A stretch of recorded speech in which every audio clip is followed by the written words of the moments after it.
Come back to some of these points, but Ruth Davidson, a divorce turning messy.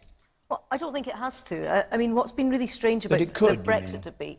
Well, I think that you saw from the tone of the Prime Minister yesterday, it was a very conciliatory tone. You saw from Donald Tusk when he accepted the letter, he said that his overwhelming feeling was sadness. And I think we have to recognise that this isn't a zero-sum game. This isn't that if somebody wins, somebody else loses. And in fact, if it turns into a point-scoring fight, then actually we all lose. And I think what's really interesting in this is it has united people across a whole different spectrum. So I'm the leader of the Scottish Conservative Party. I stood on a platform last year with Sadiq Khan, the Mayor of London. I'm sitting next to Len McCluskey here today. Three very different sets of politics across the spectrum. But three things we all have in common. We were all Remainers. We all recognise that Brexit is happening and the UK will leave the European Union.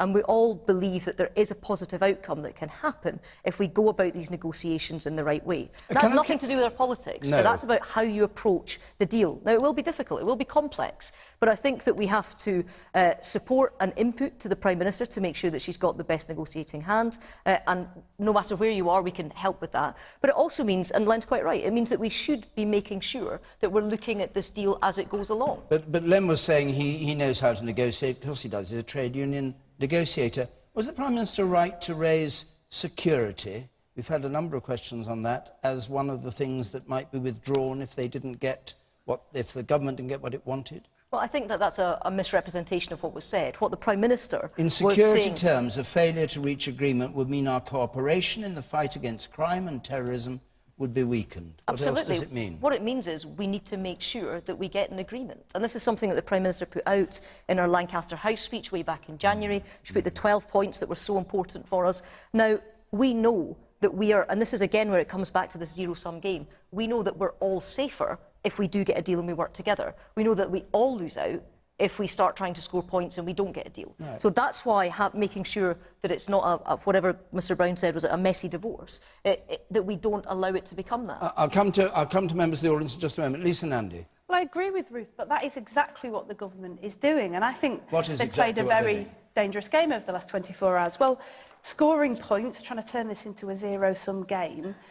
When they were asked to clarify what that line meant in the letter, the Home Secretary said, we are the largest contributor to Europol, so if we left, then we take our information with us. That is quite clearly a government that seems to be threatening that we would remove our cooperation on security matters from the EU if we don't get the free trade agreement that we want.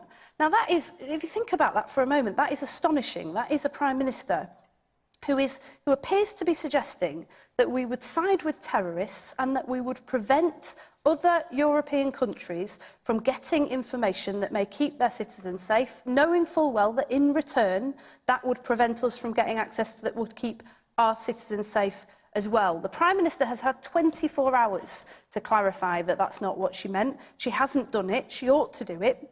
And if she didn't mean that, she needs to explain why she included this astonishing phrase in her letter yesterday and chose to make empty threats to the 27 countries that we are currently seeking to reach a trade agreement with. Lisa, whichever way you look at this, it is an act of serious self-harm to the United Kingdom. This is absolute nonsense. The only British...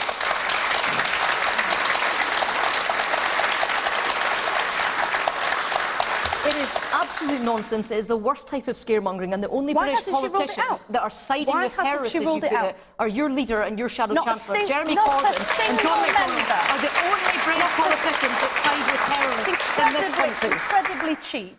And not a single member of your party has been out on the airwaves in the last 24 hours denying that the Prime Minister is threatening to withdraw cooperation. What they have said at every point is that we need to ensure that we get cooperation because we will all be stronger. Just to clarify, that is the point. In what respect are you saying Jeremy Corbyn and John McDonnell side with terrorists? Because they wanted the IRA to win. Oh, I see. They walked past the people, they wore the British Army uniforms, and they walked up to the boys with the balaclavas and the bullets and the guns. I think you should do well to defend your own party at the moment.